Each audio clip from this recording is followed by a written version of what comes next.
Welcome to Actuary Voices, the podcast from the American Academy of Actuaries. I'm David Nolan, the Academy's Director of Communications. Today, I'm going to be in conversation with Linda Stone, the Academy's Senior Pension Fellow. She is integrally involved in all of our pension work, and I'm very much looking forward to a stimulating conversation. And it goes without saying, do please subscribe to our podcast on your preferred podcast platform. Linda, welcome. Thank you, David. I'm so happy to be able to join you today. I'm delighted you're here too. I'm going to start by breaking some rules.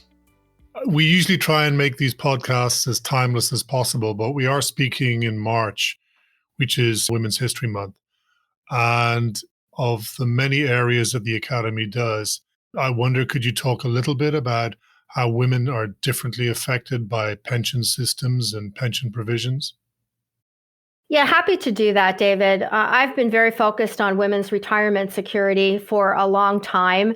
It's a personal passion of mine. One of the reasons that I focus on this is frankly just my own personal situation. My mom was a Rosie the Riveter, so she worked in the shipyards during World War II and learned some skills there that later came in very handy. She was a single mom and needed to go to work to support the family, and she got work as a machinist.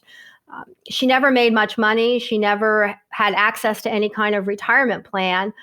And the retirement plan that my father had at that time, there weren't the kind of rules there are now where women can get required distributions from a ex-spouse's retirement plan. So I saw the struggles that she went through, and having the knowledge I have of having been an actuary working in the retirement space, you have such a niche amount of knowledge, and it's how can you use that to benefit others? And so that really spurred my interest for women in the retirement space. I became involved due to it's Women's History Month, so I want to mention two of my sheroes, and that's Anna Rappaport, who was an ex-president of the Society of Actuaries and a leader in retirement issues, and Cindy Hounsel, who's the president of WISER, Women's Institute for a Secure Retirement. I've worked with both of those organizations on women in retirement issues, and I was glad when I came to the Academy to see some of the work that had been done here as well, for example, on women and Social Security. So people often ask, why focus on women? What's so special about women? And just the numbers alone, again, we're actuaries, we like numbers. At age 65 plus, there's almost 6 million more women than men. And by the time you get to age 85, there's women make up 65% of that population. So there's just simply more women at these older ages trying to have a secure retirement. And there's a number of issues that are unique to women that make it harder for them to actually have a secure retirement. No matter how you slice and dice it, women earn less than men. They have more time away from the workforce. Social Security says women in general have 9 less years of working history than men do. Women are more likely than men to work part-time, which means they earn less, but also may not have access to employer-provided plans. So they get less in savings and pension benefits.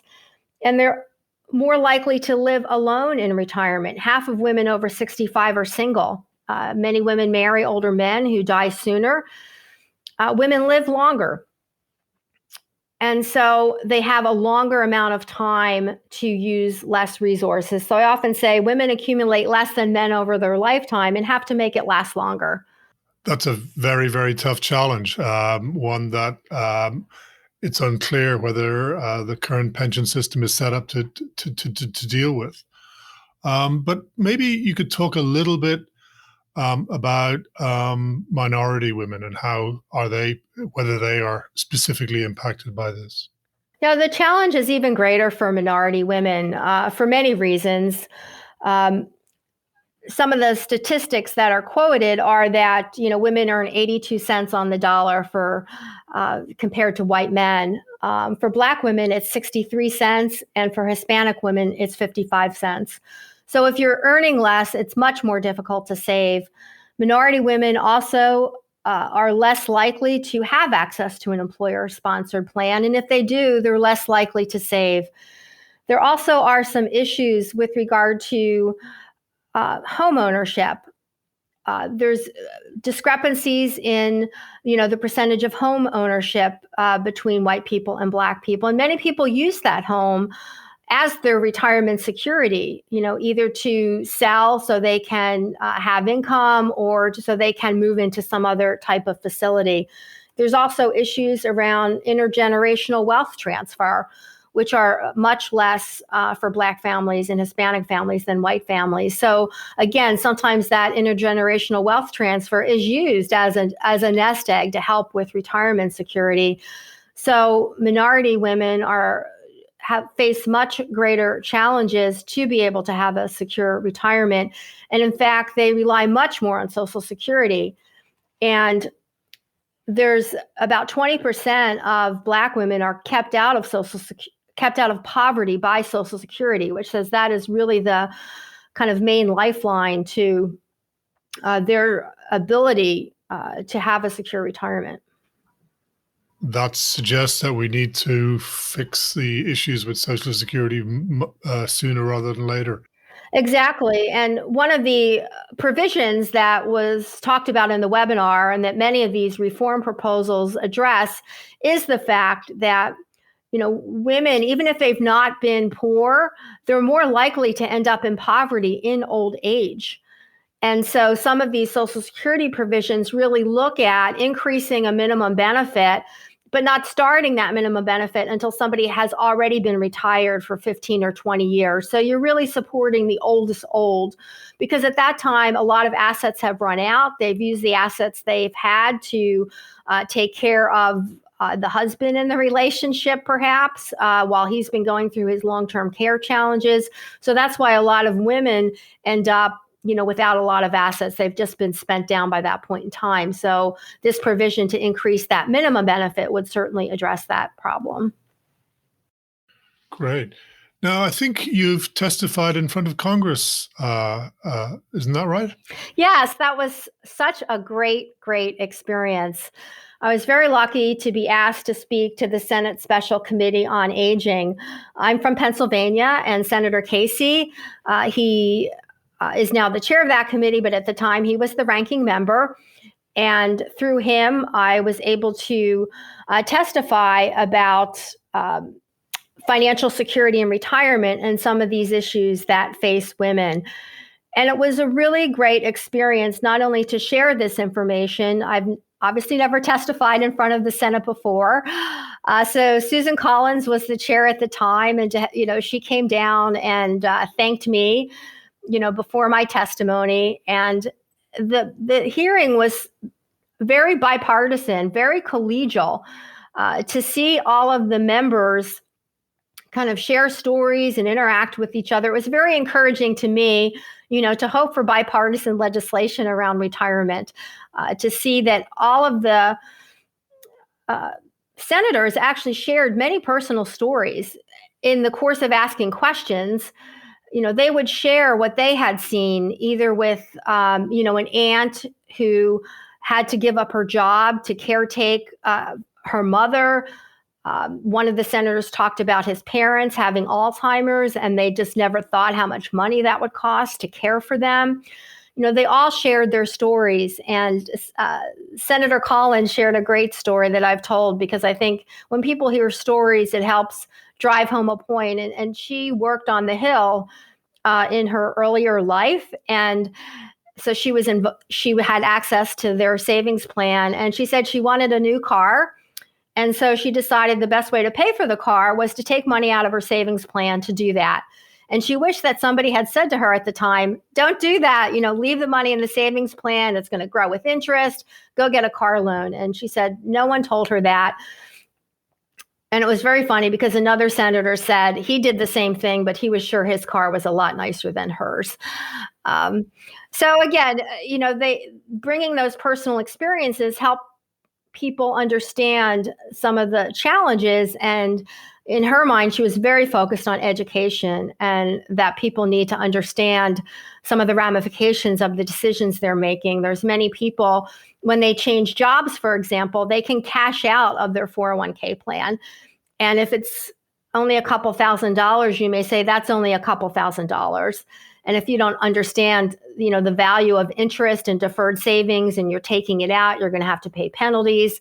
You might just say, I'd rather take it out and do something with it. So some of what I do through my work with Wiser is speak to women across the country and educate them about some of these issues and changes they can make in their behavior that really will make a difference down the road. I often say, look at your older self. You're doing it have compassion for that person and try to take care of that person and make some sacrifices now that will really make a difference down the road. It sounds like you've been incredibly busy, but you have still got an immense amount of work to do. Well, one of the highlights of this year, I hope, is going to be some bipartisan retirement legislation. The good thing is, again, on the Hill, between the House and the Senate, there are, bipartisan proposals that will make a difference for these 50% of people who aren't in retirement plans. And there is hope that, this will come to pass this year because I said it is bipartisan, Senators Portman and Cardin, and also the House Ways and Means Committee. So they've all come together on a number of provisions. They agree with them. They will definitely help the country deal with this situation. For example, there was legislation last year that enabled part-time employees, as long as you'd been working 3 years in a certain part-time status, to get access to a retirement plan. That was a big change that's going to make a difference for people, especially women. They more often work part-time. But this next phase of the legislation would change the 3 years to 2 years. So again, just doing something to try to get more people into the system. So we have been talking again to the Hill about some of these retirement issues, some of the work that the Academy committees do address some of these access issues and the need for a national retirement income policy to look at all the various ways that the system could be enhanced and changed so that more people can get access to the system. We know people want to save. It's just very hard to do on your own versus having money taken out of a paycheck. So again, hopefully this is something that we'll see come to pass this year. Let's move on to your work at the American Academy of Actuaries. Tell me a little bit about what you do.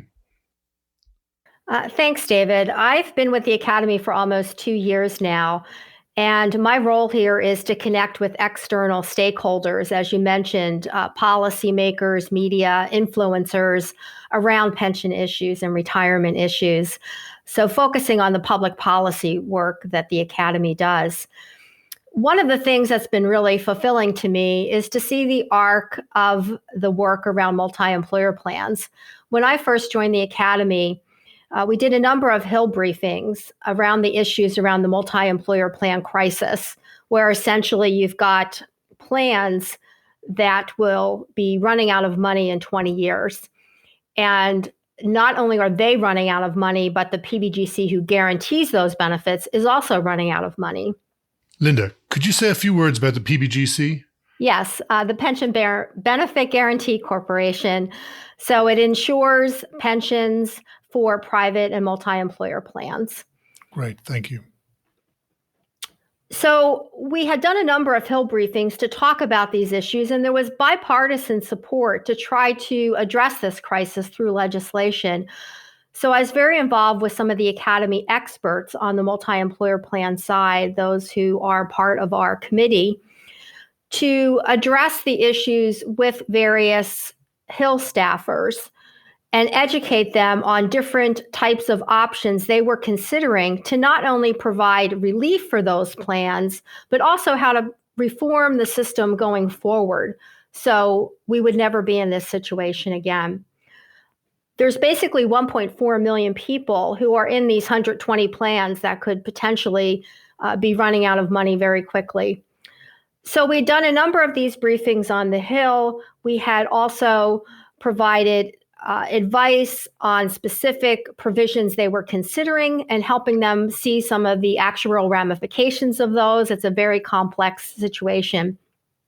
The American Rescue Plan, which is also known as the stimulus bill, recently passed and had in it provisions to provide funding relief and actually funding dollars to some of these multi-employer plans that are in crisis. So to see the work that the Academy did and actually, then see legislation passed to address that crisis was very interesting. And there's a lot of questions about that legislation and what it really means. And we've also now been asked to deal with the regulators who have to define some of the provisions, answer some of the unanswered questions to, again, provide our expertise on what would be the best way forward for those plans. So it's been very fulfilling to see the arc of that and how important the Academy has been to that work and how the folks on the Hill have so appreciated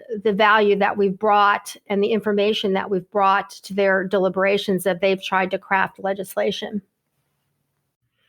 So you're saying that even though the American Rescue Plan has passed, the work is still going on? Yes, exactly. And we were really top of the list for the regulators to reach out and say, we want to hear from you. We know there's issues here that are gray areas and our rules will make a difference and we need to get more insight into that. So again, it highlights how important the Academy is to millions and millions of Americans who are out there actually getting these retirement benefits and the plan sponsors who have to figure out how to manage these plans going forward. Great. That sounds like fascinating and impactful work. You're also involved in a series of efforts to educate and inform the Academy's members about our work in the pension field. Could you say a few words about that? Yes. One of the issues that we focused on last year highlighted access to the retirement system and retirement plans. Being an actuary who worked my whole career with private plan sponsors, I don't think you get a sense for the fact that half of the country does not have access to a retirement plan. And so we held a series of webinars that focused on the issues around access to the retirement system and what could be helpful going forward. We also provided this information to help others who don't practice in the specific areas of either multi-employer plans or public plans or private plans, what those systems really are all about. Because many times there's articles in newspapers about issues within that system that as an actuary, you'd like to have more information to be able to understand what the situation really is, even though that's not your specific area of practice. So we held webinars again with our experts in the multi-employer systems, public systems, and private systems to talk about what those systems really are, what the challenges are going forward to keep those systems viable, and to highlight the fact what has to happen in the future to address the fact that 50% of the workers do not participate in any employer-sponsored plan. For example, I worked in defined benefit plans, and what I saw over, the course of my career was really employers exiting that market and not providing those types of plans to their employees anymore. So there really are issues that to improve the retirement security in this country, we have something to say, and we have ideas and solutions to that as well. 50% is a lot of people.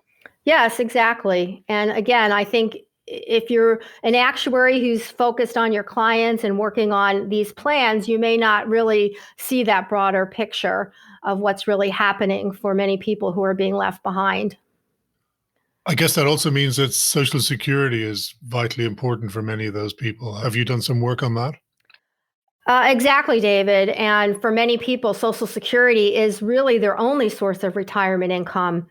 So we've looked at this from a couple of different perspectives. We first had a webinar that brought in outside experts. So 3 stakeholders from the left, right, and middle who had different perspectives on how to solve the Social Security financing crisis. So just for our audience who may not be focused on Social Security as much as others are, in 2035, Social Security will have a financing situation where, unless something is done, benefits would have to be cut to 80% for everybody who's collecting benefits, or payroll taxes would have to be raised significantly for the working population. And some of that is due, frankly, to just the demographics of the baby boomers kind of moving through the system. 10,000 folks reach age 65 every day. They may not all be collecting Social Security on that day, but it just shows the situation with the system at the moment, and the fact that there's just less kind of workers coming through the system to support the people who are collecting benefits. So we provided a wide range of alternatives that are being talked about for how to reform the system going forward. And it was interesting because there was agreement among all three of the participants that a solution developed sooner would be much more helpful to workers and retirees, so they could understand, what was changing for them. And also the legislators would have more options, more tools in their toolkit of how to fix the problem if they do it now versus waiting until 2034. So that was very interesting because, again, the solutions varied widely across the spectrum from, private type accounts, which is very different than how Social Security is done now, to liberalizing many of the provisions of Social Security to try to get more of a safety net for those still in poverty, even though they are on Social Security. It's just not enough income. And most recently, we held a very specific reform webinar on Social Security that talked about some work that the Social Security Committee have spent a lot of time working on, that evaluates some of the recent proposals out of Congress and out of the Bipartisan Policy Commission, and evaluates them looking at two principles of the system. One of those is social adequacy. The other is individual equity. So we provided some very detailed analysis of that, and then also talked about the types of reform that then candidate Biden talked about while he was running for president. He has not officially announced any legislation around Social Security at this particular time, but we know what types of provisions he was interested in exploring when he was a candidate. So we talked through those as well as the implications of those. Great. And the Academy produced a couple of papers which are available under the pension section of our website as well, which look into this very particular issue, right? Yes, exactly. One of them is a very detailed monograph, and for those who want the shorter version, there's an issue brief. And I think it's a very illuminating way to evaluate reform options. If you just look at them on the surface, it's hard to look at all the different types of provisions and get a sense of what's the end result of all of this. So looking at some of the graphs, we're actuaries, we love graphs, looking at some of those really helps illuminate what those reform provisions are doing. And people can also try their own hand at fixing Social Security with a video game that we've got on our website, right? Yes, exactly. We have a Social Security game where you can look at which types of provisions will do the most for changing Social Security's outcome to be certainly more positive than it is now and fix that deficit problem. Some of the provisions fix all of the problems. Other provisions just each fix a bit of it. So you need to add those together to actually fix the problem in total. The other piece of the Social Security financing issue is really the impact of COVID. And that's something that we've also been doing some work on as well. But before we leave the Social Security space, I did want to also highlight the immigration paper that was recently done by that Social Security Committee, because there's a lot of misconceptions about immigration and the impact on Social Security. And that paper really lays a lot of that information out that I think would be helpful for people. With regard to COVID, we don't know exactly what it's going to do to Social Security financing situation. The Social Security Administration did do some initial modeling work back in November. And you have to remember that the pandemic is still unfolding as we speak now, and all of the ramifications are still not known. But based on the information they had, they changed some of the assumptions they make to determine the financing of the system, and said that the 2035 date was going to advance forward 1 year. The crisis was actually going to move forward now to 2034.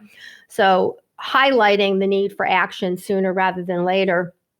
The new trustees report will be due out in the next month or so and will provide more information. They've had a little more time, and time has passed to have a better sense of what the pandemic actually is doing to things like the payroll taxes. If people aren't working, they're not paying taxes.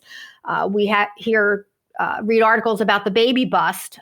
People are stretched economically because they're losing their jobs, so they may be deferring having children. And obviously the issue of, the unfortunate number of people who've died and what impact that has on the system itself. And with that sobering thought, I'd like to thank you very much. Linda Stone, thank you. Thank you, David. I was talking with Linda Stone, the Senior Pension Fellow at the American Academy of Actuaries.